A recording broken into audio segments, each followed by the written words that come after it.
Andrew over at the Maple Leaf Customs YouTube channel has invited the community to join him in celebrating Canada Day. I decided to restore this Hot Wheels sand crab casting. The sand crab was designed by Tom Daniel. This US Redline casting from 1970 has a clear windshield, kind of a clear top windshield thing to it too, and a black interior. As you can see, it's in pretty rough shape. The one thing for Canada Day is you needed to paint the car red and white. So I busted out the Vicks bits, since this being an old Redline has exceptionally small posts. And this will take the 172 drill bit and screws, which are the really tiny ones. After using that Vicks bit, I used a regular bit to finally clean off the rest of that post. Got it apart, and I didn't realize this really at first, but the seats are what hold that top glass in place. I don't know why. I was thinking that roof-mounted panel was glued on there, which I'm not sure why I thought that. If I had looked a little more closely, I would have realized it was held in place by the seats, but when it came apart, I figured it out. After getting it out of the stripper, I could tell this thing was in rough shape, even rougher shape than I thought. I wet sanded it down and realized, there was no way I was going to get this to polish up the way I wanted to, because the plan on this was to give it a metallic red finish, almost like a Spectra Flame type finish. And yeah, this wasn't going to cut it. So after going over this for a while, what I figured I would do is use the Metalcast base coat, which it's a silver base coat. It works out really well in these situations where you're not going to be able to get that metal the way you want it. Some people will put another zinc coating on there, and there's ways of doing that. I actually have the stuff to do it, and I've never tried it.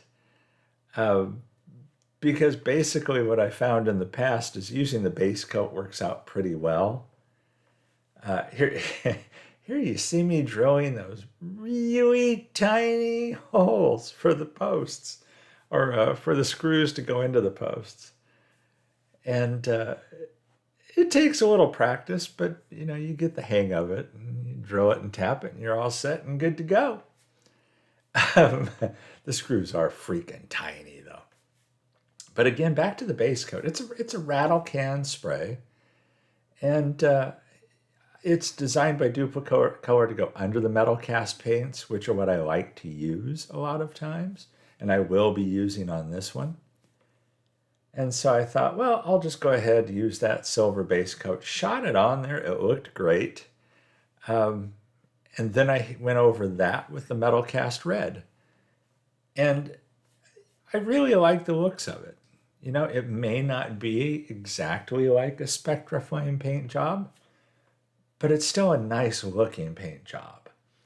I did design a lot of design went into the white stripes. They're simply white toner decals.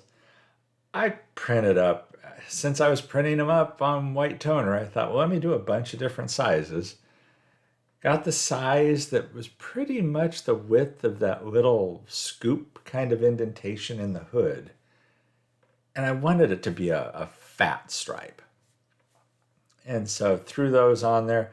I did have to layer them twice to get that as white as I wanted, to be as bold of a white so that it didn't have any real translucence or any of that red coming through. I did dip the base. You can see it's not too shabby there. The wheels are a little sloppy. They're cap style, and I'm not going to change the axles or anything like that. But I did throw that in a lime away. But I did a different mix this time. I only went like 20% lime away, 80% water. And it worked really well, and it seemed to slow the process down. After that, I hit it with a wire brush, then polished it with flits, then went over that with the Renaissance wax, which always seems to help get any remaining flits out of there, as well as kind of seal it. And there you see the results. I'm really happy with following that combination. Again, the cap style wheels pop right off of these. I got replacement cap style wheels from Bright Vision. I tried to straighten the axles as much as I could. And like I mentioned before, the wheels are a little sloppy, unfortunately. This thing was well play-worn. I got replacement glass for this thing, which it obviously needed, from Second Chance Redlines. And again, that glass just sits there and the seats hold it in place. So I was thinking I was going to have to glue that in there. Stupidly, I was thinking that. And I was thrilled to find out I didn't have to. And the windshield has two little pins on it that pop into that base and hold that front windshield in place. So it's actually really easy to put together. Probably the hardest part is getting those super tiny little 172 screws onto the end of the screwdriver. That may be the hardest part.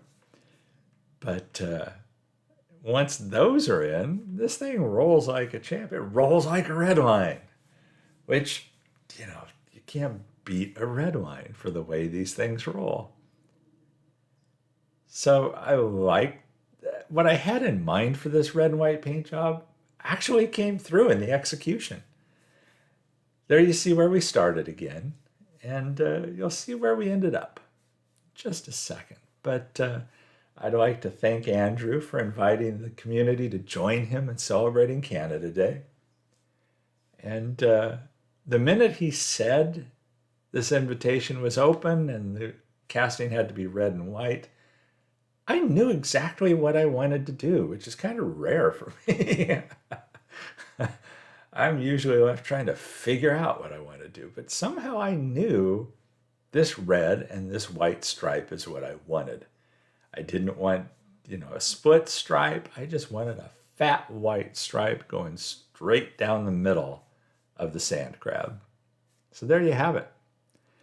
You'll see a little piece of rubber, like a little tiny rubber band behind one of the back wheels. I had to put that on there because this thing rolls so well. It just wanted to shoot off the turntable. So everybody check out the builds in this event. It's hashtag Canada Day Diecast 22. That is in the description of this video as well. Please check out Andrew's channel and all of the other builders in this. This was fun. And I hope you like the end result here as much as I do. I'm really happy with this. Everybody, thanks for watching. Stay safe and healthy out there. And I'll catch you in the next one.